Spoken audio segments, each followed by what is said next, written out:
Bonjour à toutes, bonjour à tous. C'est parti pour le 6e live. Avec pour thème aujourd'hui, est-ce qu'on peut vivre de sa passion? Est-ce que faire quelque chose qui nous plaît énormément est forcément synonyme de précarité ou de baisse de revenus? Et donc, c'est parti pour ce thème-là aujourd'hui. On est parti comme d'hab pour une demi-heure. Et cette fois-ci, je vais avoir en parallèle l'écran de LinkedIn pour savoir qui est présent.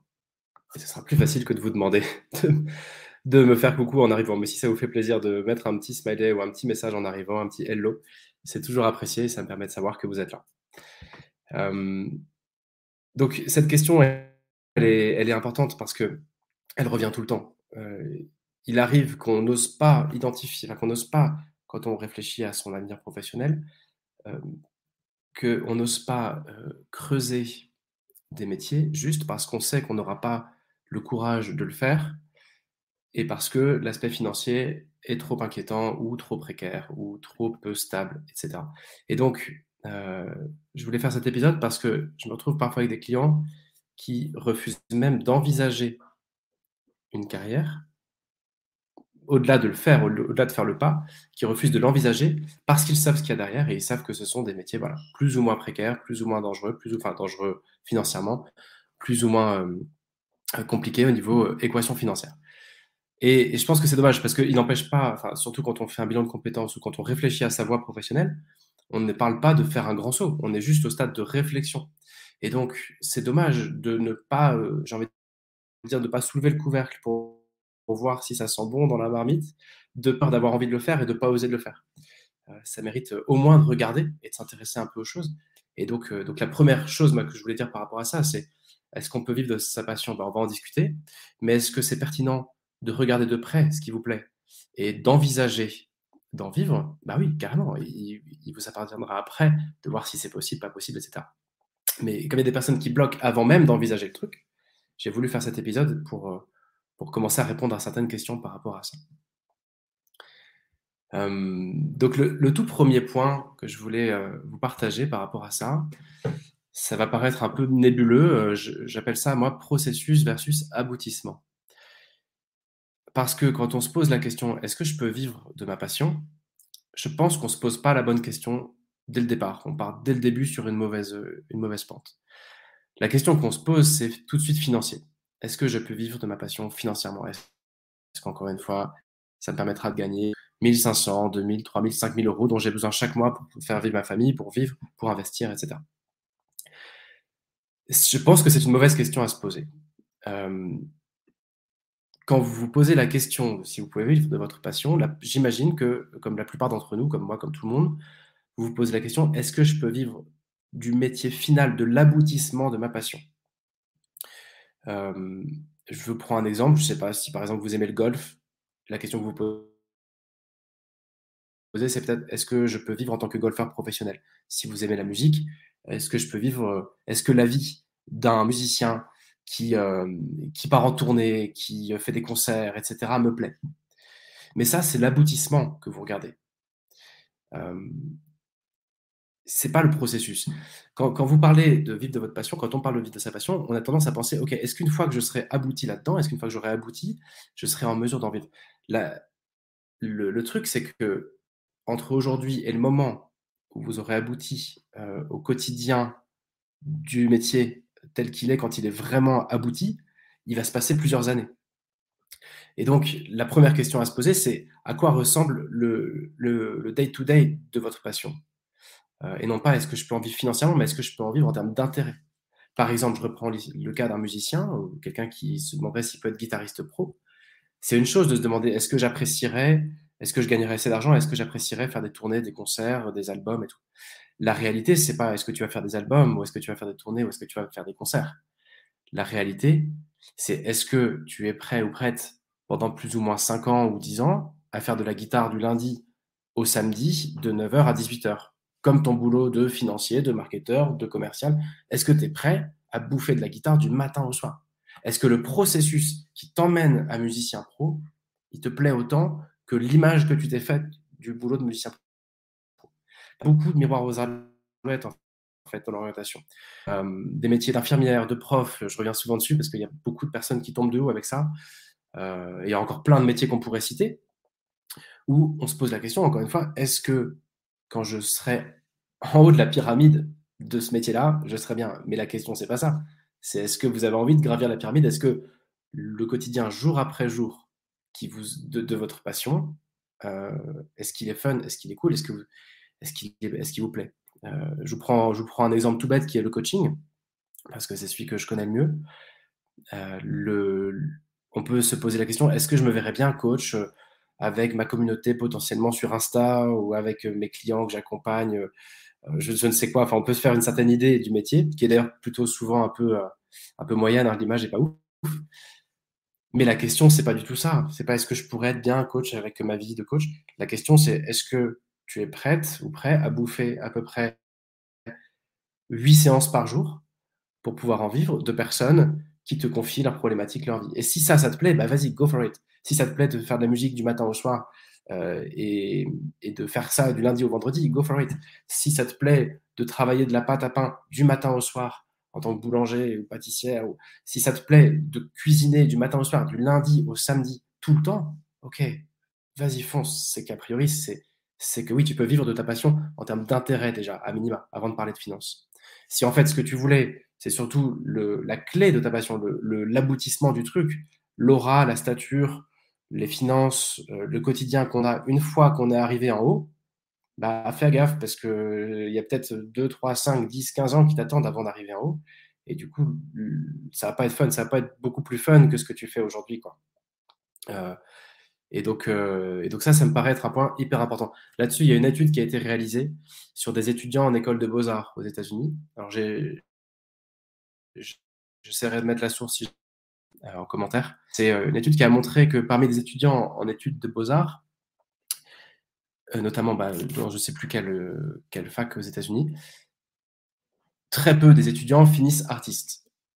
Il y en a plein après qui vont continuer leur carrière dans la finance ou même, dans le marché de l'art, dans ouais, souvent dans le marché de l'art, mais encore dans plein de choses, hein, marketing, finance, ça peut faire un peu de tout. Parfois, c'était juste un passage pour apprendre un peu autre chose.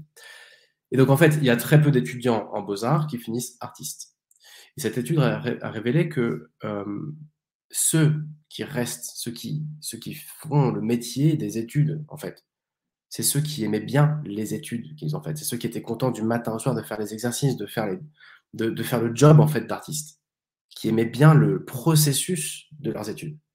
Et la quasi-totalité de ceux qui partent, qui quittent, c'est des personnes qui se projetaient, qui disaient: «Bah, moi, j'aimerais bien être galeriste et pour ça, il faut faire beaux-arts». Ou tout simplement, moi, j'aimerais bien être artiste, mais j'aimerais bien être exposé. Mon but, c'est pas de faire de l'art, c'est d'être exposé à Dubaï, à Paris, à Shanghai. Mon but, c'est pas de faire de l'art au quotidien. Mon but, c'est de laisser, mon nom dans l'histoire. Mais ça, c'est pas des raisons valables pour bouffer de l'art du matin au soir, du lundi, même au dimanche, et p le temps de se faire un nom, et cetera. Donc encore une fois, pour moi, la première question à se poser, c'est: est-ce que vous connaissez le processus? Est-ce que vous connaissez le quotidien du métier en question, de votre passion? Et est-ce que ce quotidien-là, vous êtes prêt à en bouffer matin, midi et soir? Et non pas: est-ce que vous verrez bien plus tard, un jour, dans l'aboutissement de ce truc-là? Parce que de toute façon, il faudra faire le chemin.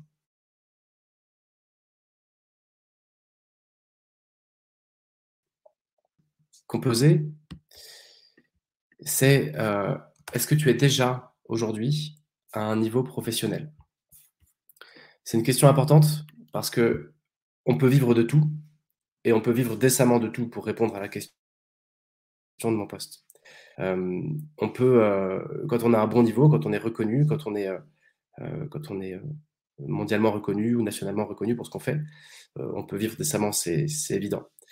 C'est plutôt une question de niveau. Et donc une question toute bête à vous poser, si vous vous posez la question de vivre de votre passion, c'est: quel est votre niveau? Est-ce qu'il est déjà pro ou est-ce qu'il est encore amateur? Une deuxième question, c'est: est-ce que vous avez beaucoup de talent? Est-ce que les autres vous trouvent un talent énorme? Ou est-ce que vous avez jamais trop fait de retour là-dessus et que bon, a priori, il y a encore c'est pas par le talent, mais c'est par le travail qu'il faudra persévérer?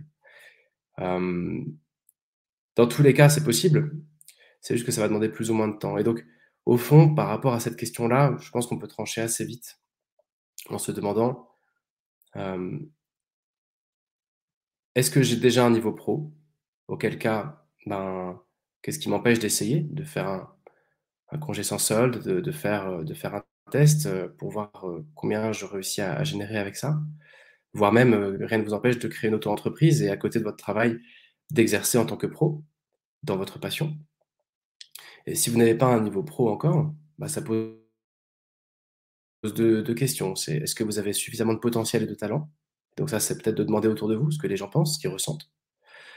Ou alors est-ce que, vous êtes prêt à faire tout ce qu'il faut pour atteindre un niveau pro? Et ça, c'est plutôt quelque chose qu'il vaut mieux faire à côté de votre, travail, plutôt que de tout plaquer pour faire ça. Parce que, bah, le la courbe d'apprentissage est potentiellement longue et donc heu, peut-être que vous avez un talent de dingue dans ce cas-là, why not? Mais sinon, il y a vraiment c'est des choses qui se comptent en années, quoi. La montée en puissance d'un métier que vous ne connaissez pas forcément et vous avez un niveau amateur. Donc je pense que, comme je vous disais, la première question, c'est, est-ce que vous êtes prêt à faire le chemin? Au-delà des finances, le day to day du boulot, de votre passion. Ensuite, quel est votre niveau aujourd'hui? Est-ce que les gens reconnaissent en vous un pro? Et dans ce cas-là, est-ce que vous pouvez déjà facturer? Et dans ce cas-là, qu'est-ce qui vous empêche de commencer à facturer en auto-entreprise ou autre? Ou est-ce que vous avez encore un long chemin pour devenir pro? Un troisième point par rapport à ça, c'est, bah, c'est évident, mais c'est ce que tu connais la réalité du métier. Je parlais tout à l'heure de processus, le day to day. Ça, c'est quelque chose qu'on fait pas souvent. Attendez, je crois que j'ai une connexion qui est pas dingue. Hop, alors je vais régler ça tout de suite.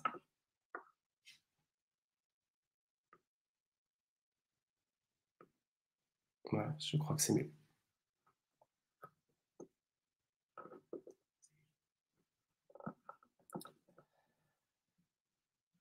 Ouais, merci.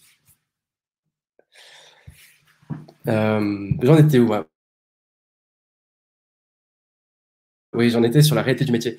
C'est la grosse différence entre le discernement qu'on fait dans son coin tout seul, avec des livres de développement personnel ou avec des méthodes perso, quand on cherche savoir en solo et quand on le fait avec un pro. La différence, c'est que le pro va vous forcer, il vous laissera pas le choix, il va vous forcer à faire ce qu'on appelle des enquêtes métiers et à aller voir des gens. Je reprends l'exemple du musicien qui se demande du guitariste ou de la guitariste qui se demande si elle peut vivre de sa passion. En solo, il est rare qu'on ait le réseau, le courage, l'énergie, le temps, hem, voire même l'idée d'aller voir des gens qui font ce qui vous intéresse, qui font votre passion et qui en vivent pour les interroger. Quand vous faites accompagner par un pro, notamment bilan de compétences, c'est une condition sine qua non de votre parcours. On arrête le parcours s'il n'y a pas ça. C'est pas possible d'avancer sans la rencontre. Et donc, l'idée, c'est que quand vous aurez rencontré, je reprends l'exemple de la musique, quand vous aurez rencontré 20 personnes qui vivent de la guitare, par exemple, de la musique, de la guitare, mais vous aurez toutes vos réponses. Vous connaîtrez la réalité du métier et vous pourrez voir si vous pouvez en vivre, comment vous pouvez en vivre. Si ces personnes-là ont souvent, elles sont profs de musique en plus de leur truc, est-ce qu'ils gagnent 3 000 € par mois ou plutôt 800 € par mois et ça suffit pas? Et il y a un principe de réalité immédiat qui va apparaître et vous aurez la réponse, pardon. Vous aurez la réponse: «Est-ce que oui ou non, je peux vivre de ma passion?» Ce sera aussi l'occasion de leur demander quel est le processus, quel est le cheminement, combien de temps ça prend pour devenir pro et souvent c'est long. Mais surtout, là, on est plutôt de nouveau dans la partie financière. Surtout combien tu gagnes concrètement? À quoi ressemblent tes journées? Et est-ce que ton équation financière, elle est solide? Est-ce que tu es content, contente? Parfois, on a des surprises. Il y a des métiers passion qui sont rémunérateurs, d'autres qui le sont moins. Mais, mais voilà, c'est pour moi, au fond, la 1re chose à faire si vous vous posez la question: «Est-ce que je peux vivre de ma passion?» La première chose, c'est d'accepter le fait que vous n'y connaissez rien et moi non plus. Et de se dire: «Mais à la limite, allez, je me donne un trimestre, je me donne 3 mois pour rencontrer 20 personnes qui font ça, qui vivent de ma passion». Et alors après, on pourra faire d'autres épisodes sur comment aller trouver des gens qui font des trucs, quand vous n'avez pas le bon réseau, quand vous n'avez pas forcément, le temps ou la motivation d'envoyer 1000 messages sur LinkedIn, sur Facebook, sur Instagram. Aller pousser ses portes, c'est pas simple et si c'était simple, vous l'auriez déjà fait. Et donc c'est aussi quelque chose dont on parlera parce que c'est vraiment pas évident, mais c'est vraiment très important de le faire.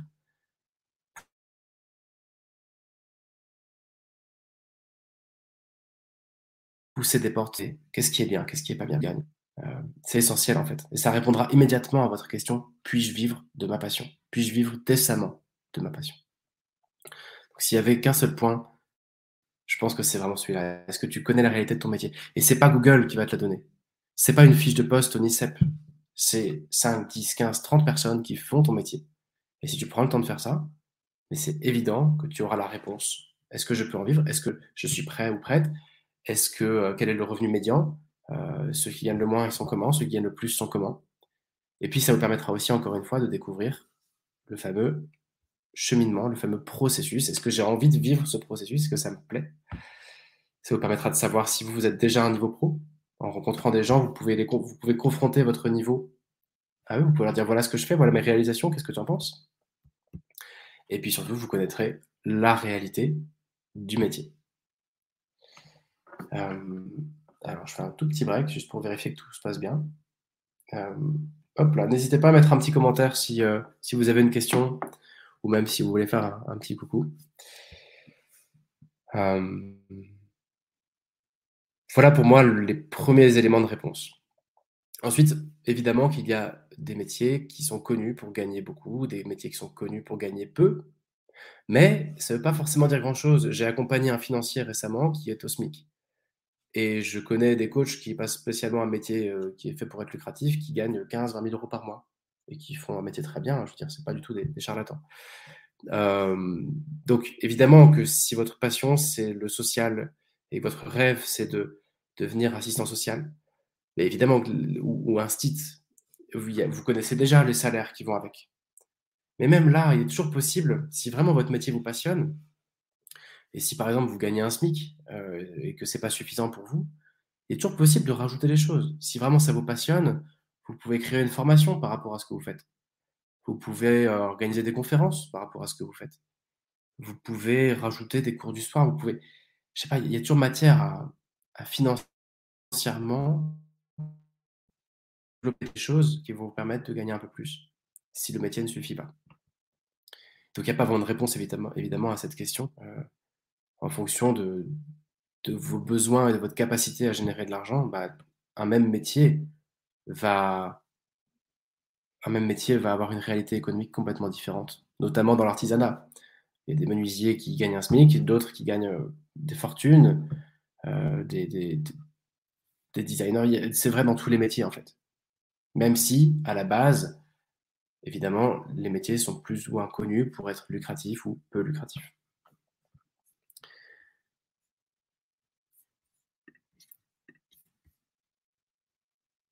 Je prends je prends 2 secondes pour, respirer un peu. Hem,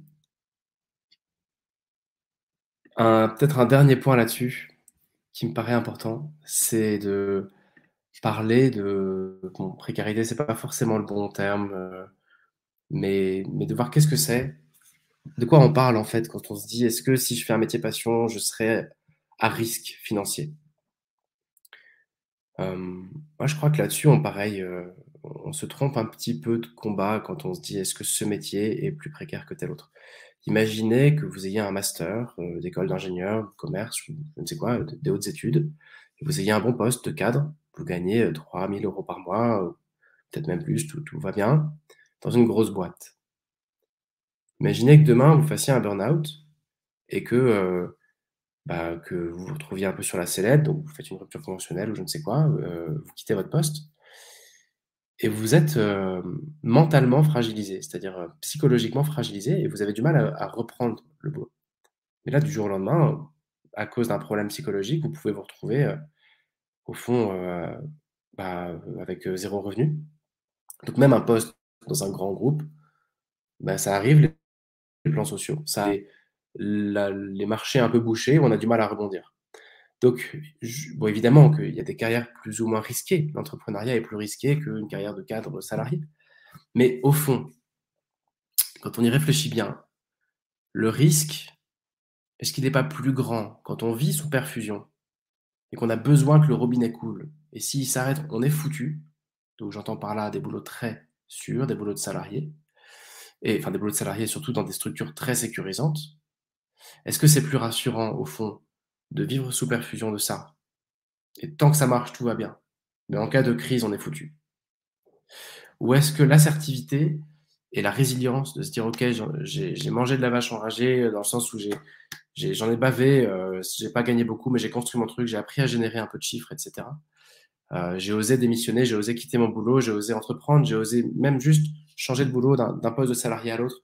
Mais j'ai osé faire des choses. Est-ce que ça vous protège pas plus d'avoir déjà vécu des difficultés financières au fond? D'avoir déjà pris des risques financiers? Est-ce que ça protège pas plus que des boulots stables, sûrs, mais qui potentiellement un jour peuvent s'arrêter et qui peuvent être difficiles à retrouver? Donc là-dessus, il y a déjà un premier élément de réponse, c'est qu'il y a votre diplôme. La France, mine de rien, c'est quand même un pays où les diplômes comptent et donc bah, les diplômes, ça aide évidemment. Hem, mais pour moi, par rapport à la question que je soulevais, j'ai tendance plutôt à penser qu'on est plus à risque quand on cherche la sécurité à tout prix et qu'on vise des boulots les plus sûrs possibles. Rien n'est sûr, plus rien n'est sûr nulle part, de toute façon. Donc bon, à 40 ans, on est déjà senior, il y a des plans sociaux, partout, tout le temps, il peut arriver des crises. Donc au fond, plus rien n'est sûr, tout va très vite. Donc est-ce que vous êtes en sécurité en étant brillant dans quelque chose qui vous passionne et qui gagne peu, mais vous allez devoir vous creuser les méninges pour gagner plus? Ou dans quelque chose qui vous ennuie un peu, qui est censé être sûr pour vous?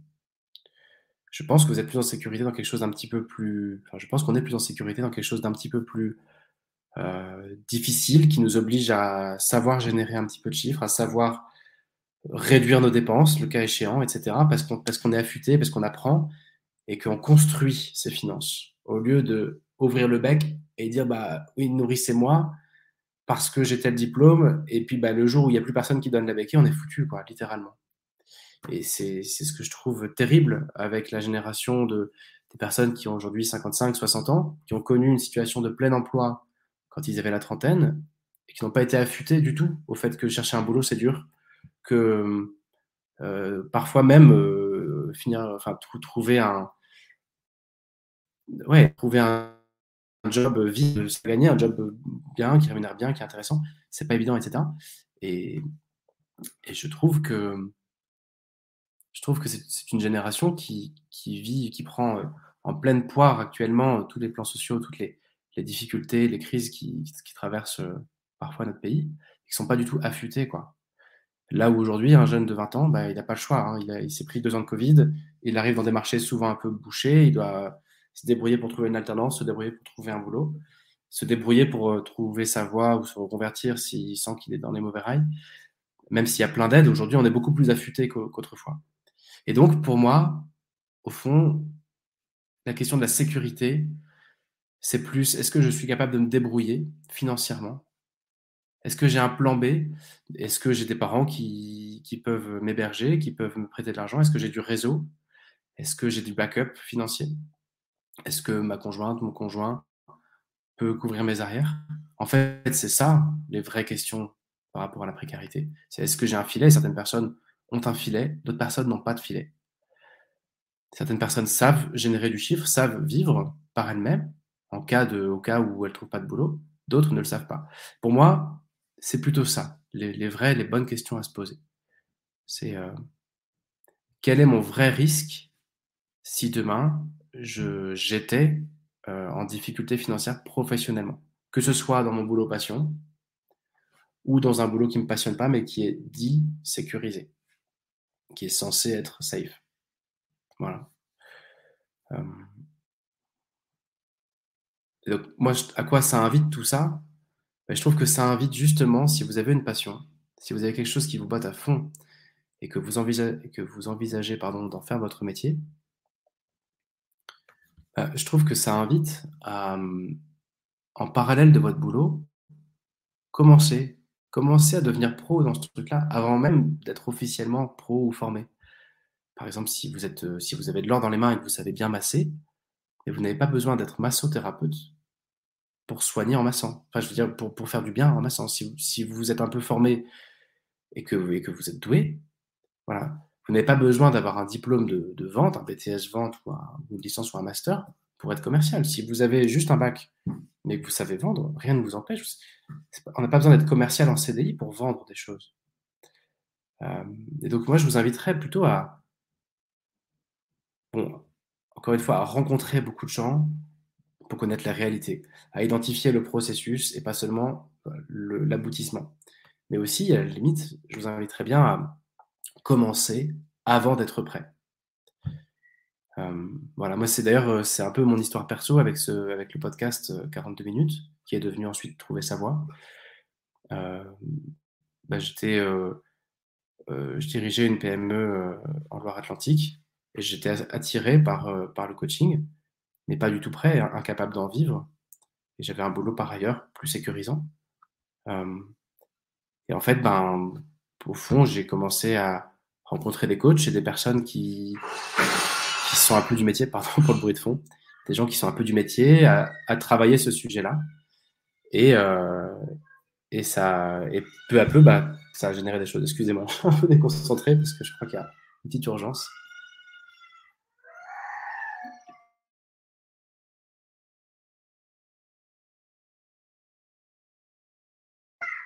et je crois qu'aujourd'hui, et bah, ça va s'arrêter là parce qu'il y a un impondérable. À bientôt.